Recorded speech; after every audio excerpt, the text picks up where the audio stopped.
Hello everyone, today we're going to run through the very easy task of making our own kefir. The longest part of this is how long you leave it in the yogurt maker. You'll see I'm actually going to use the Instant Pot Duo using the yogurt function. This is how I've always made my kefir and it's always worked well. Now, if you're doing this for the first time, you'll need some of this kefir starter. I got mine from Cultures from Health. I still have some left, but if you've done this before, making kefir is the gift that keeps on giving, because all you'll really need is this.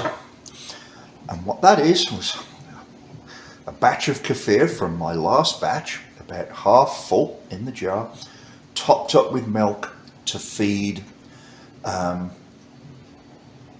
the kefir. Basically, just pop it in the fridge. It will keep for 3 weeks easily. I think I've used them a little more, and we'll see how we use that to inoculate our milk to get our kefir going.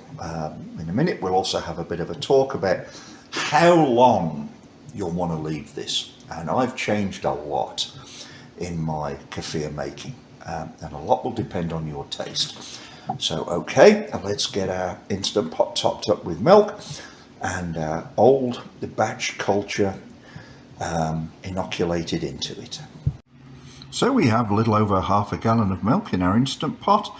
Now we're going to add the old kefir from our previous batch. I shook the jar up a little before, and we just whisk that in, get it all mixed through. And that's Bob's your uncle. We're good to go. Now, something we should talk about is how long we're going to put this batch in the Instant Pot for. You'll see the yogurt settings on. This is now turned on, but I had this set to 16 hours. The default for yogurt is 8. I think that's a little on the low side for kefir. I've taken this as high as 24 hours. Now, what makes the difference? How sharp or tangy do you want your kefir to taste? My last batch was 17.5 hours.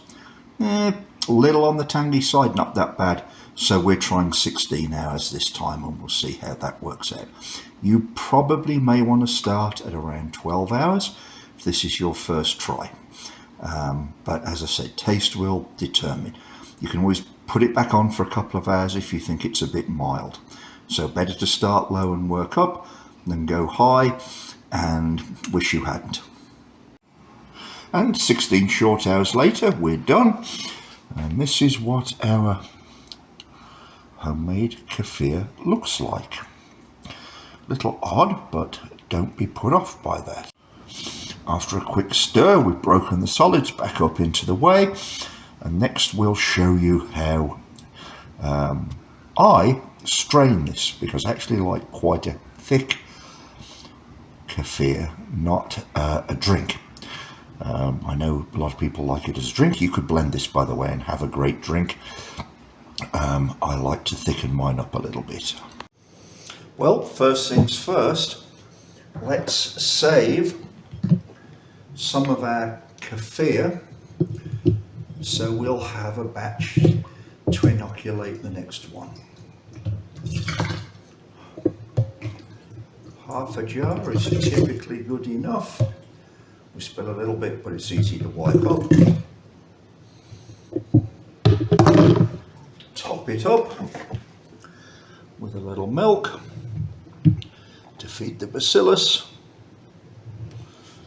Bob's your uncle. Put that in the fridge, and that's what we're going to use to make our kefir next time. Okay, what you're looking at is a Greek style yogurt maker. I use this to strain my kefir. It's pretty simple. You just pour it in. I happen to like a thicker yogurt like kefir. rather than the thin drink. As you can tell, you know, homemade does not incorporate very well, but if you want it to incorporate it, just need to throw a little bit of this in, xanthan gum, and very little, and just blend it and it'll stay all mixed together. But I prefer my food unadulterated. The advantage, in addition to giving you a thickened yogurt type kefir, is that we get to collect the whey, which we can use for many things, which we'll discuss later. But for one, I use mine to inoculate a lot of my other ferments. It's also great for making the best mashed potatoes in the world, by the way, but we'll talk about that later when this is strained out. And as you can see here, looking at the Greek style yogurt maker, the whey is draining off pretty quickly from the kefir. That whey looks cloudy, but if we leave it for a couple of hours, the milk solids will sink to the bottom and we'll have a pretty clear whey. There isn't enough to make cheese from that, by the way. Believe me, I've tried, but we'll come back to this in a little while. Well, and here's our final yield or take. Less than I usually get, but maybe I use a little less milk this time. Kefir on the left, and the whey we strained out on the right. Now, said before, the whey looks pretty cloudy because even though I put it through a filter funnel, there's some milk solids in there which will settle out. It's generally pretty clear. The whey is valuable stuff, as I've said before. Can use it for all sorts of things in addition to inoculating fermentations. The kefir thickness, I like it. It's not super thick, but it's not a watery drink. One thing I really like with this is to make a chia pudding out of it, which is really a double whammy for digestive health. Lots of good probiotics in this, and a heck of a lot cheaper than buying it at the store. Plus it has the added advantage of you knowing exactly what's in it, which is milk and fermentation. So with that, thanks for watching.